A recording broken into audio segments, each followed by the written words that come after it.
Vale, pues en esta charla, muchas gracias por venir primero, que ya llevaréis toda la mañana de charlas. Yo, por desgracia, me las he perdido todas, pero esta tarde me pongo a tope y ahora os contaré por qué. Nada, vamos a hablar de lo que es el análisis dinámico de código y lo que me han visto gente por los pasillos de no voy porque es que lo que vas a contar es muy complicado. Digo, no, voy a utilizar la tecnología para con 7 líneas de código poder hacer las cosas un poquito más fáciles. Y eso lo vamos a hacer integrando ZapProxy, que es una herramienta de análisis dinámico de código, dentro de nuestro ciclo de pruebas web. Y estoy muy feliz porque gracias a esta investigación la semana pasada me dieron el premio de Eurostar de Rising Star Award de investigación, así que bueno, creo que a alguien le ha gustado esta investigación y la verdad es que me llena de orgullo de que me lo hayan recompensado así y tengo que evolucionarla, así que igual el año que viene vengo contando la siguiente parte. Gracias. Me presento, soy Sara Martínez,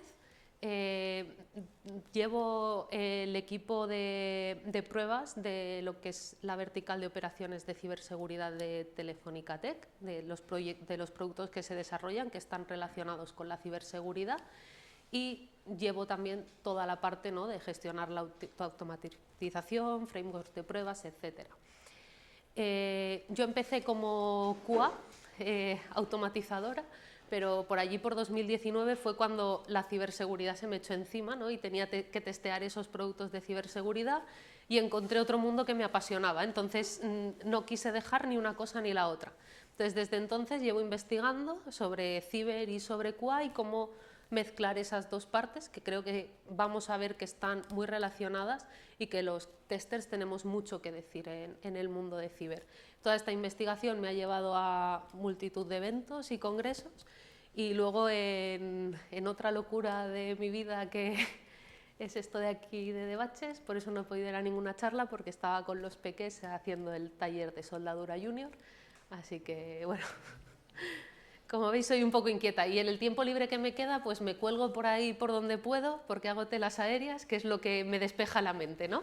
Que es luchar por mi supervivencia, es lo único que me lleva a tierra y hace que me relaje un poco. Y bueno, pues vamos a empezar hablando de la ciberseguridad, porque al final los análisis dinámicos de código van muy relacionados con esta definición de ciberseguridad que a mí me encanta, porque realmente la ciberseguridad es arte y es el arte de proteger todo lo que hay en el ciberentorno. De hecho, estamos viendo ya cómo la ciberseguridad está formando parte de la defensa, no solo de este país, sino a nivel mundial. Tenemos claramente el Mando Conjunto de Ciberespacio y todo lo que se está haciendo, ¿no?, a nivel ciber en parte de defensa. Entonces, es toda la parte de protección y garantizar, ¿no?, toda la parte de confidencialidad, disponibilidad, integridad de la información, hacer las cosas más seguras. Y yo creo que también esto va muy relacionado con la calidad.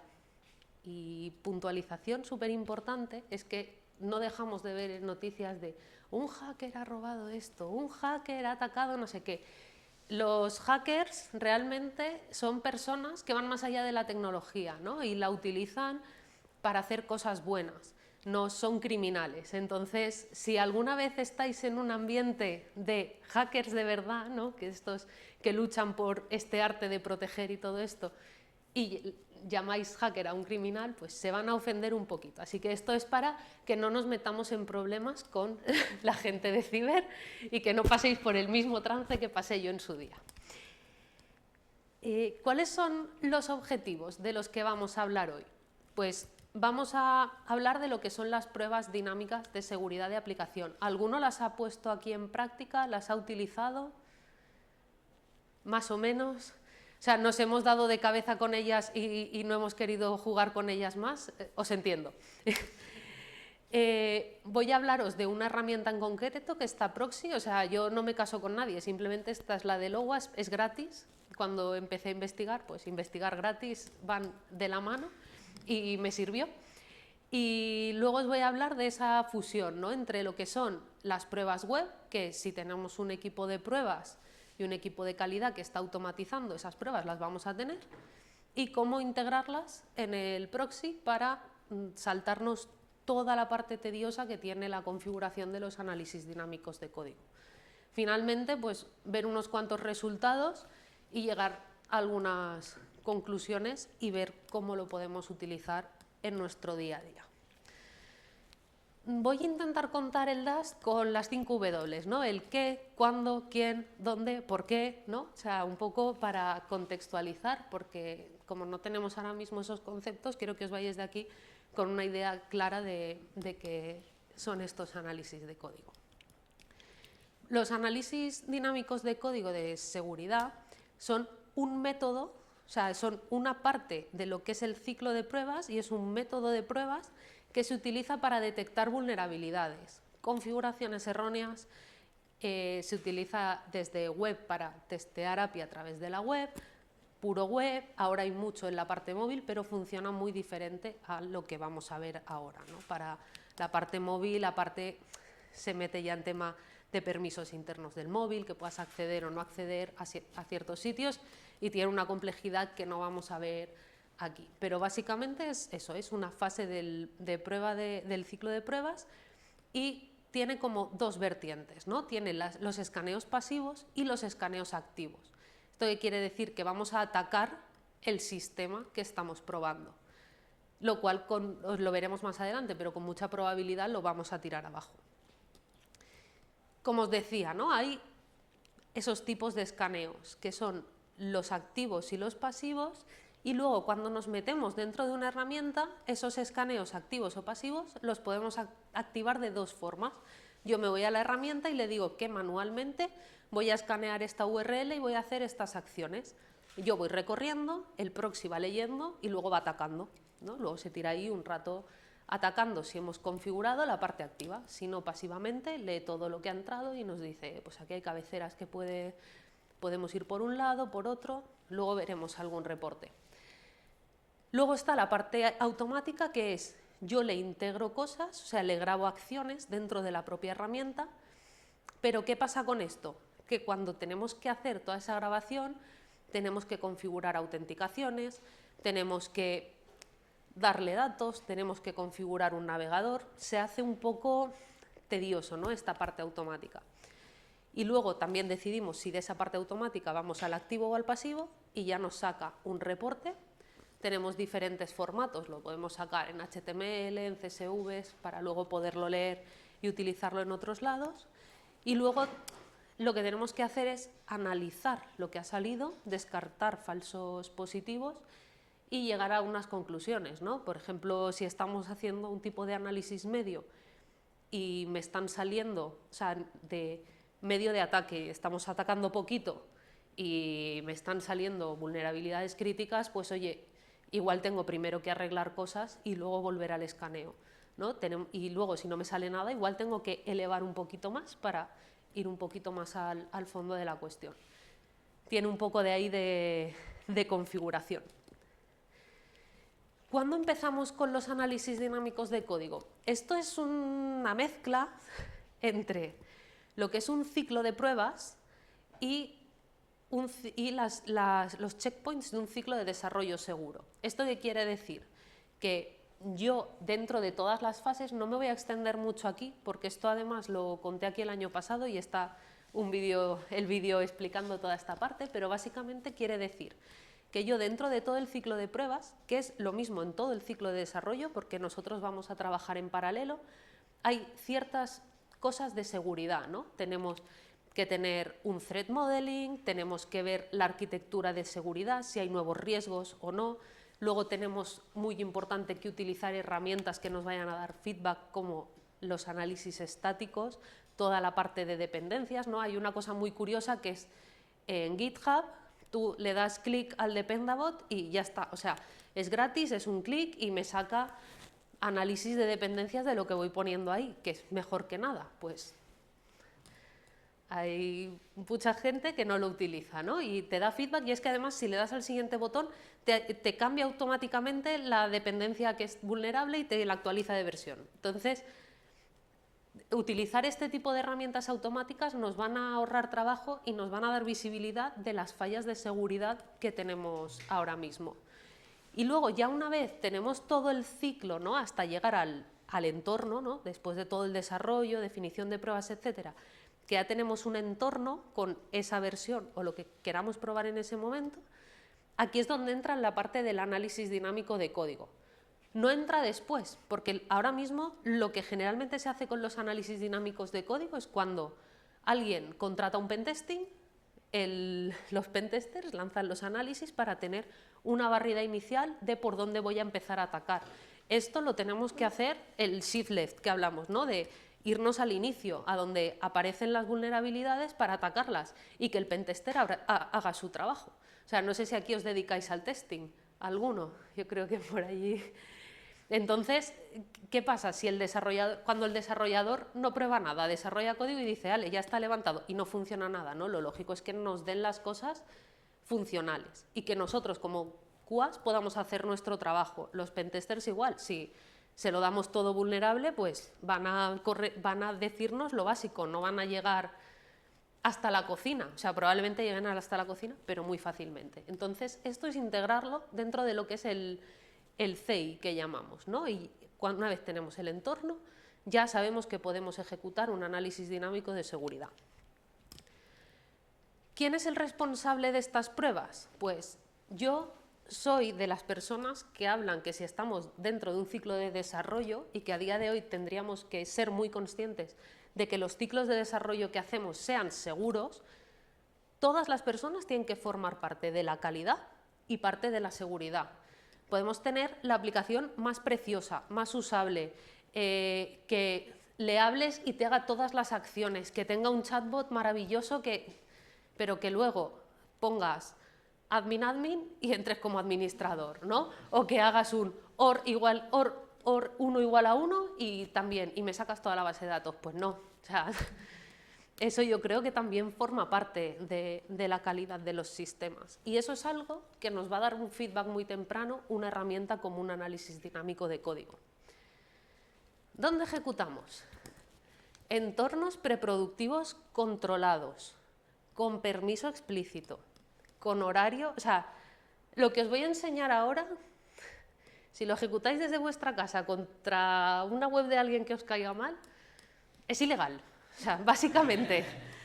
Entonces, tiene que ser algo que sea controlado, tiene que ser algo con unos tiempos estipulados de que eso se vaya a hacer, porque lo más probable es que durante el ataque tires algo abajo. Por ejemplo, algo que es muy habitual es que si tú estás haciendo estos ciclos contra una herramienta que el módulo de autenticación funciona bien, al segundo o tercer ataque contra el módulo de autenticación te va a tumbar el usuario, no te va a dejar hacer absolutamente nada, ¿no? Eso sí está bien configurado.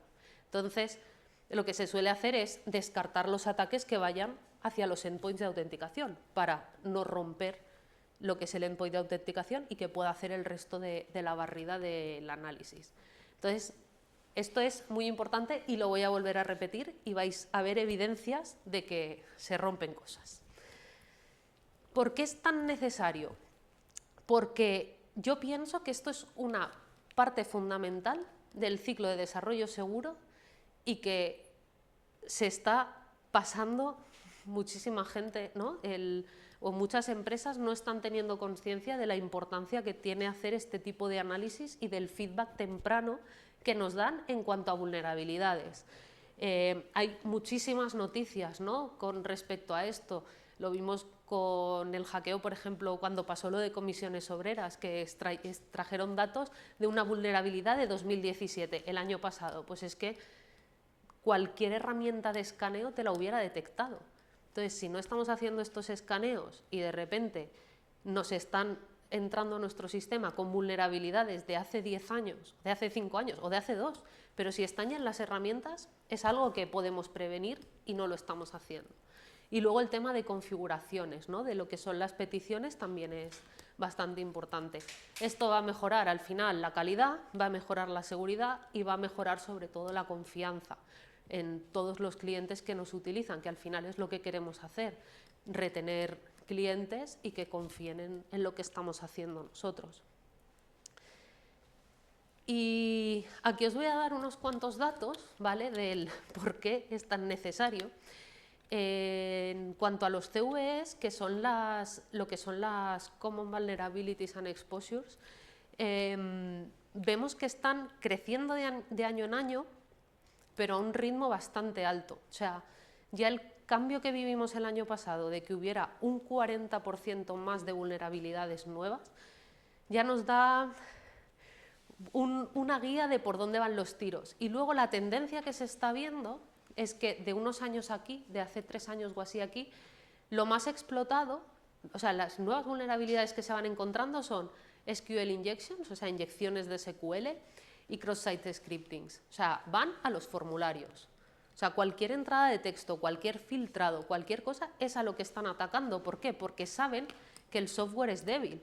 Y eso, ¿cómo os lo puedo demostrar? Pues muy sencillo. O sea, el top de debilidades, del common weaknesses, relacionadas directamente con el software, el 85% de las atacadas proceden de la implementación, o sea, de la fase de desarrollo. Muchas de ellas también de la fase de arquitectura y diseño, pero al final, ¿qué van a atacar? Los desarrollos. Y más cuando ahora trabajamos mucho con plugins genéricos, cuando sabemos que, por ejemplo, casi la mitad de Internet es WordPress, que vemos muchas noticias de atacando un plugin, me he cogido datos de 5 millones de webs. Pues estas cosas es las que están pasando y son las que necesitamos proteger a día de hoy. Asusta, lo sé, pero por eso tenemos que buscar herramientas para que estas cosas no nos pasen. Y bueno, yo con todo este contexto que tenía y las ganas de mejorar en lo que era la parte de análisis dinámicos de código, dije, bueno, al final yo me defino como SDET, ¿no? Software Developer Engineering Test, que tengo esas habilidades para desarrollar y para hacer pruebas, toda esa parte de automatización. Tengo un equipo que además está integrado en todo el ciclo de vida de desarrollo del producto, lo cual debería ser así, aunque sabemos que en la mayoría de casos se trabaja un poco en modo cascada o incluso cascada sin testing. También lo que es la base de la pirámide de testing, si estamos integrados en el ciclo de desarrollo, vayamos a hacer unas pruebas sólidas de componente y vayamos escalando pasos hacia arriba para que lo que es más costoso, que es ese end-to-end, ese web, no nos pese tanto. O sea, tenemos que bajar abajo y tener unas pruebas, una base robusta. Y tenemos también ese conocimiento que queremos que nuestras cosas sean robustas, que tengan buen rendimiento. Me consta que se ha estado hablando ya de rendimiento esta mañana, que me han llegado por ahí, ha estado muy chula. Y bueno, también ese foco, ¿no? En que queremos ser eficientes, queremos automatizar y queremos que esa automatización sirva para algo. Entonces, yo en mi mente decía, vale, las pruebas dinámicas de seguridad necesitan un entorno, tengo entorno. Tengo que automatizar cosas en la herramienta, pero yo tengo pruebas automatizadas que ya me están haciendo un recorrido funcional de la herramienta. Tengo aparte que implementarlo de alguna forma. Y yo mis pruebas ahora mismo, pues el grueso de las pruebas están implementadas en Python, tiran de Selenium, me da igual que sea, ya veréis, Selenium, Playwright, Cypress, lo que sea, porque va a ser poco agnóstico a qué estemos utilizando para automatizar. Tienen un WebDriver, que también tengo que configurar el WebDriver en el Zap Proxy. O sea, yo sé que yo tengo ya como que me puedo aislar un poco del Zap Proxy porque yo ya tengo montadas unas pruebas. Y el Zap Proxy, pues al final viene de OWASP, ¿no? que tiene una comunidad robusta muy detrás. La están actualizando continuamente. A veces, si lanzas cosas de una versión a otra, de repente dices, uy, no me aparece esta vulnerabilidad. Y dices, ya, pero es que esta la había marcado como no explotable. Entonces, cada vez mejoran más todos esos falsos positivos y eso está bastante guay. Tiene un proxy.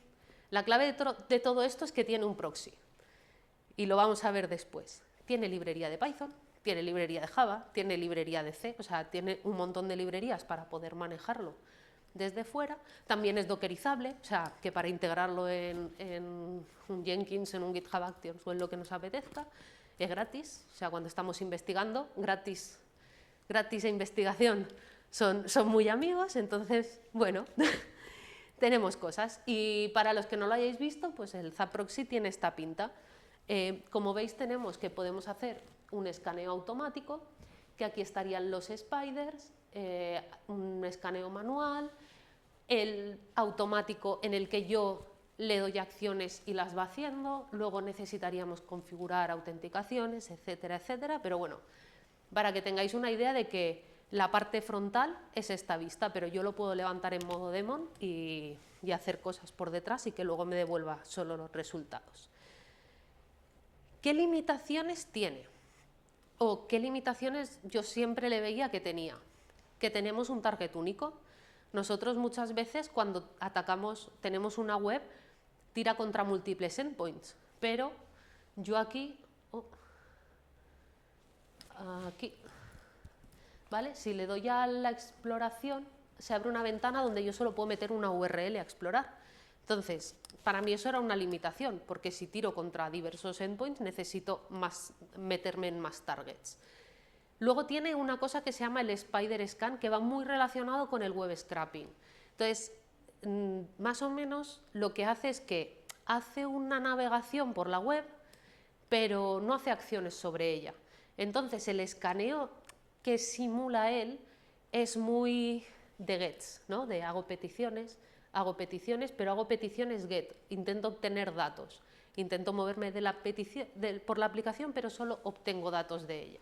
Entonces, lo que no estoy haciendo es ejecutar acciones sobre ella, como puede ser un delete, un post, un put, etc. Luego tiene esa parte que es muy manual, que hay que configurar, que es muy tediosa, que te da 80.000 fallos cuando intentas solamente configurar el navegador. Entonces, no, o sea, yo sabía que esto podía hacerse fácil. La tecnología está aquí para facilitarnos la vida. Y ahí fue cuando dije, si yo tengo ya unas pruebas, o sea, mis pruebas web se ejecutan en un navegador, aunque sea headless o donde sea. Tengo el ZAP-Proxy que tiene un proxy y en las capabilities de los navegadores le puedo configurar un proxy. Y si mis pruebas vomitan al proxy y ya está, y no tengo que hacer nada más. Pues es así de simple. O sea, directamente yo en mis pruebas configuro que el navegador se levante y lance las pruebas en el capabilities contra un proxy. Incluso si quiero hacer algo manual, también se puede configurar siempre el proxy. Y el ZAP-Proxy se levanta en un proxy que lee. Entonces, es como que todo vuelca allí y ya tiene todas las peticiones y es lo que se va a poner a escanear. ¿Qué pasa con esto? Que ahora lo veremos, pero es que me ahorro muchísima configuración y me ahorro tener que estar peleándome con la herramienta. Porque básicamente la puedo levantar en modo daemon o la puedo levantar con un Docker si lo quiero integrar en un CI o como sea. Yo en mi configuración, por ejemplo, de Chrome le pongo proxy server localhost 8080 y luego lanzo mis pruebas web y ya le digo si quiero un escaneo pasivo o un escaneo activo. Todo lo que yo tengo de limitaciones se convierte en oportunidades, porque si tengo una librería que puedo manejar, puedo hacer un multitarget. Vale, tú pásame las pruebas sobre esta URL y sobre la siguiente URL y sobre la siguiente, ¿no? Y yo paso todo el escaneo que yo quiero. Lo puedo conectar con mi ciclo de pruebas.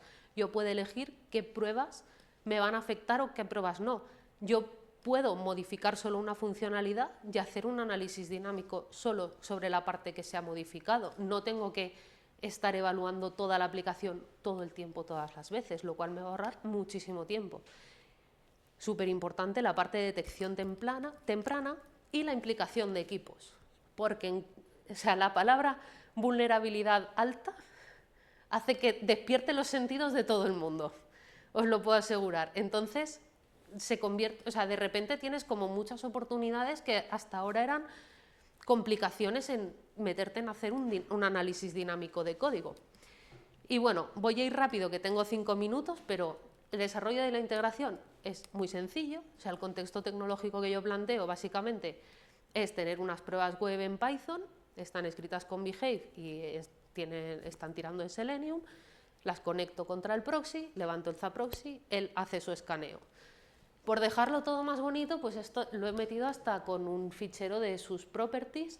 Esto ya lo tengo modificado, lo que pasa es que no lo he subido porque ya directamente con esta configuración te mete el proxy y ya no tienes ni que configurarlo en el Chrome Arguments Y básicamente lo que hace es, hago un escaneo activo o un escaneo pasivo, los habilito y me pongo a escanear. O sea, ya veis que le he puesto aquí más cositas para que sea bonito, pero realmente es decirle, hazme el activo o el pasivo y hazme el contador, y luego le he metido una barra de progreso pues para que se vea cómo va progresando en el análisis, porque si es una prueba muy larga se puede hacer bastante tedioso. Y luego, una vez termino, pues me lo vuelco en un HTML y borro todas las alertas para poder lanzar la siguiente prueba en limpio. Prueba de concepto.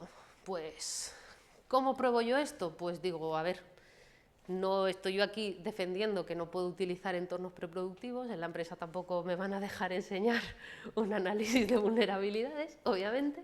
Pues digo, pues me hago un e-commerce con IA, que es algo que nos podemos encontrar de forma habitual. Entonces, nada, básicamente te creas el e-commerce, lo creé con Cloud, me levantó me dijo, toma, este es el readme, lo levantas el back, levantas el front, lo podría haber metido en un makefile, pero yo fui muy básica, tengo aquí mi e-commerce y digo, pues voy a hacer una prueba. Voy a loguearme en la página, voy a hacer una búsqueda, que así activo filtros y relleno el carrito y borro el carrito. ¿Qué me encuentro con esto? Que se pone a escanear, veis como os digo, multitarget, si le metiera más targets empieza aquí a hacer las barritas y básicamente es lo que os he dicho, es conectar la prueba con el proxy. Y te sale una cosa tipo así, ¿vale? Ya de primeras te dice, como esto lo subas a un cloud, exposición de metadatos, ¿vale? O sea, ya simplemente con hacer un código chorra con IA, y bueno, yo aún no he hecho código con IA, que lo pases por un escaneo de código y llores. Entonces, si vais a desarrollar código con IA, análisis estáticos, dinámicos o tener ahí siempre el soporte de seguridad. Y básicamente se estructuran así, ¿vale? Este sería el ejemplo de un pasivo en el que no te dice qué ataque ha sido, simplemente es temas de configuración con toda la información que conlleva. ¿Y qué es lo interesante de esto? Voy a tardar 2 minutos más. ¿Qué es lo interesante de esto? Que al final el hacer la integración con pruebas web, ya veis que ha sido un test. Me está sacando muchas más alertas que lo que me está proporcionando la herramienta de forma automática. ¿A qué nivel? A que, si os fijáis, de forma automática no ha sido capaz ni siquiera de hacer un post o un delete. En cambio, en los tipos de petición que se han atacado y se han encontrado vulnerabilidades, también estamos encontrando vulnerabilidades en lo que son la parte de post, delete, puts, etc. ¿Y esto en qué se traduce? En que estamos expandiendo la superficie de ataque que vamos a hacer en nuestro análisis dinámico de código, reutilizando algo que ya tenemos hecho, que son las pruebas, simplemente conectándolas a un proxy. O sea, toda esa parte ya la tenemos hecha y, como habéis visto, el código está, la documentación de la librería es pública de LOWASP y si no, pues podéis tirar de aquí, que os he puesto un ejemplito. Y bueno, por no hablar de lo de los dependabots que os decía antes, que todo el rato vulnerabilidades. Pero bueno, os voy a enseñar muy rápidamente un caso real de un e-commerce y, como siempre, es súper importante que tengamos un descargo de responsabilidad, un contrato firmado, porque se rompen cosas, ¿no? Entonces, aquí básicamente, pues la prueba que yo hacía era que me logueaba ese e-commerce, me iba a la parte de productos y hacía una ordenación y luego llenaba y vaciaba el carrito. Algo muy básico. Ya me empiezo a ver cosas tipo SQL injections de fallas, veo fallos tipo medios, veo que incluso en el Spider, en la parte automática que nos proporciona el proxy, no han sido capaces de llegar a ellas. Y vemos la diferencia que hay entre los diferentes tipos de petición. ¿Y por qué aquí sí que está haciendo más gets? Porque en la otra, la puerta de entrada al e-commerce era un login. Entonces, cuando tú tienes un login, el Spider todavía se frena más, porque no pasa de ahí, no te está escaneando nada detrás del login. Entonces, esa es la única diferencia que hay. Aún así, pues tenemos muchísimas más alertas detectadas que, bueno, muchísimas más. 6 alertas, pero quieras que no, es bastante, sobre todo si me está detectando cosas a nivel alto, como puede ser un SQL, que aquí sí que cuando ya consigue un ataque en la parte activa, sí que te explica cómo, qué parámetros ha utilizado, toda la parte de prevención, que es bastante interesante. Pero una pregunta, ¿cómo ha hecho eso? Si está en el proxy escuchando lo que has hecho tú en esas pruebas de automatización de QA, ¿en qué momento dice, oye, voy a probar si aquí se puede hacer un SQL injector? ¿Leyendo una petición que ella estaba haciendo y reformulándola o cómo? Sí, recoge todas las peticiones y las reconstruye y con eso ataca. O sea, él tiene como varios tipos de ataque, coge esa petición y te la va reformulando. Por ejemplo, en las de SQL Injections, lo que ve es que hay un parámetro y dice, vale, pues a ese parámetro le voy a meter los OR 1 igual a 1 o ciertas características o los union, joins, etcétera, para ver si se los traga. Y si se los traga te da una alerta en plan de, oye, te está permitiendo hacer inyecciones SQL en tu parámetro. Y de este e-commerce que probé, este es un ejemplo claro de qué cosas pasan de, hola Sara, ¿cómo estás? He estado recibiendo una marea de mails, mi hosting está echando humo, me han enviado un mail to Business Web Hosting para la web que probé, ha superado sus límites de uso y esto podría ralentizar el rendimiento de sus sitios web. Espero que seas tú. Sí, en este caso era yo, pero como os digo, tenemos que llevar mucho cuidado dónde probamos y teniendo muy claro que sea bajo un contrato. O sea, yo para hacer esas pruebas firmé un contrato explícito de esto. Y nada, las líneas futuras al final es concienciar en ciberseguridad, irnos a la parte más básica de código, potenciar las soluciones ya sea en multinavegador, aquí es un ejemplo con Chrome, pero irnos a más navegadores, añadir configuraciones de poder elevar, ¿no?, el tipo de criticidad de las alertas o de los ataques que queremos hacer y eficientar tiempos porque es bastante lento. Y ahora quiero ver también la parte de paralelización, cómo podría atacarla sin tirar abajo los servicios. O sea que hay muchas cosas por investigar, pero creo que puede ser una forma fácil de hacerlas. Y esto es todo. Me he pasado minutos.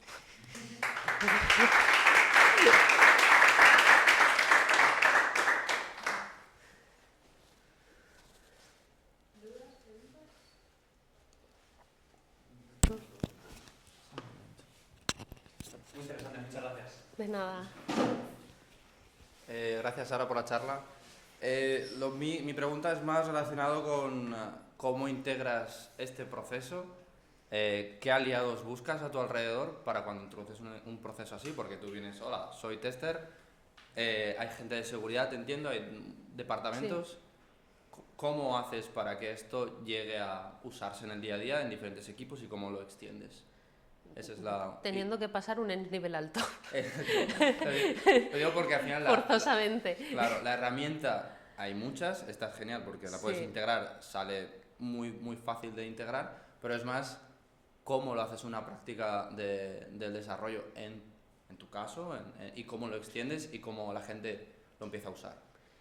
Pues al final es dentro del equipo de testing, sabiendo que cuando va a salir una release, antes de la release tenemos que pasar un análisis dinámico. Una vez ya hemos hecho la ronda, ¿no?, cuando esto lo introduces necesitas pasar la ronda de toda la aplicación. Luego ya tienes discretizadas X pruebas, que son las que van a ser las del análisis. Y luego de esas pruebas, en base a lo que se va a tocar en cada release, pasas las que afectan o no afectan.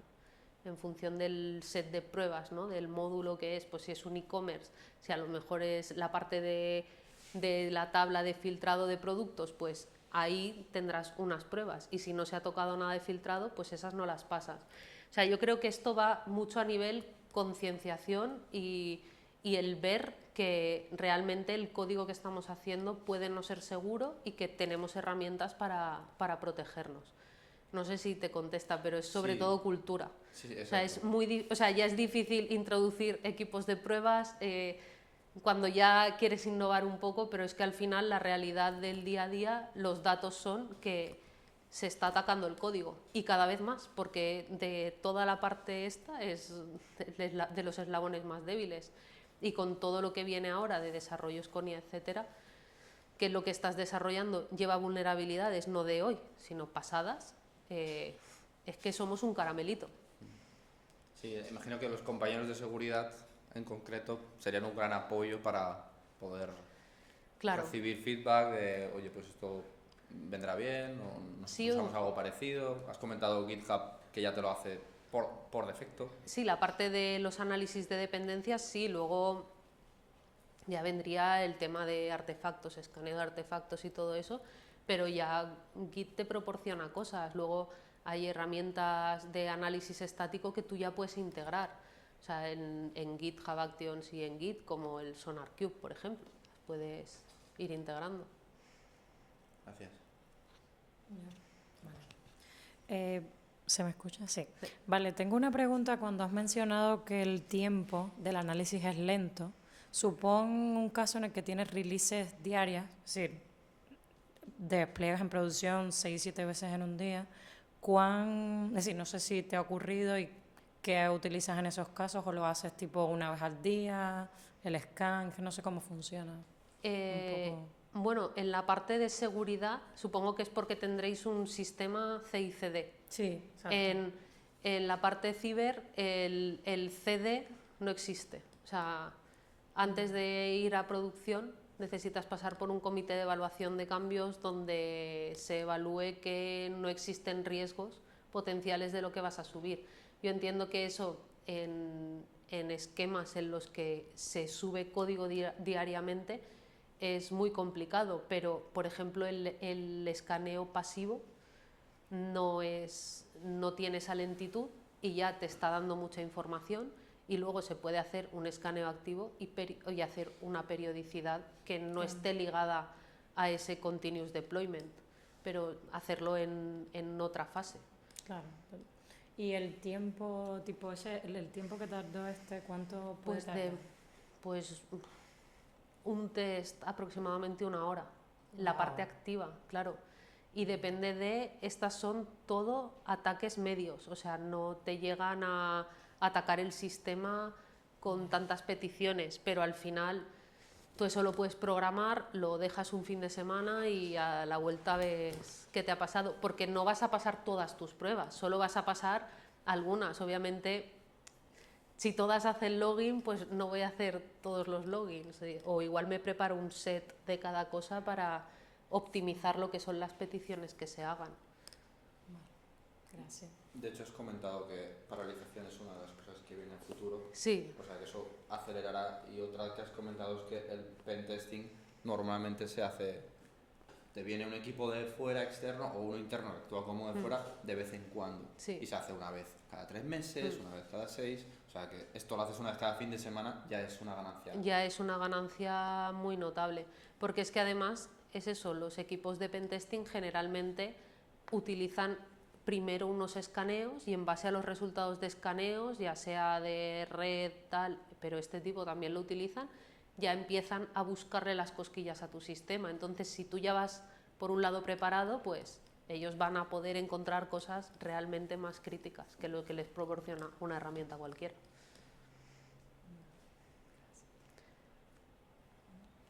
¿Más dudas? Cuando configuras esto, lo que estás haciendo es decir, el test lo lanzas hacia el proxy, ¿no? Y el proxy lo rediriges de alguna forma al sistema final, o como... No, el proxy, o sea, el ZAP proxy se levanta en un proxy. Vale. Y luego está la prueba web que tú le dices, lánzame o sea, todo lo que vayas a hacer de peticiones me lo conectas a este proxy. Él ya tiene todas las peticiones, Vale. y con esas peticiones lanza el escaneo, pero no redirige hacia ningún sitio, relanza las peticiones. Pero las tiene que relanzar Contra donde estaba. contra el servidor o lo que tú le hayas dicho, ¿no? O Pero sea, contra tú ya la web de... Pero tú ya tienes toda la petición autenticada con sus tokens. Es como si te configuras en un Postman una petición con autenticación y la lanzas. Vale. O sea, es como un curl. Él hace, Vale. Imagínate que luego hace curls. Tiene todas las peticiones y relanza curls. Vale, o sea, tú haces las peticiones hacia el servidor, las guardas y se las da al CA proxy para que las procese. No, tú no las mandas a ningún sitio.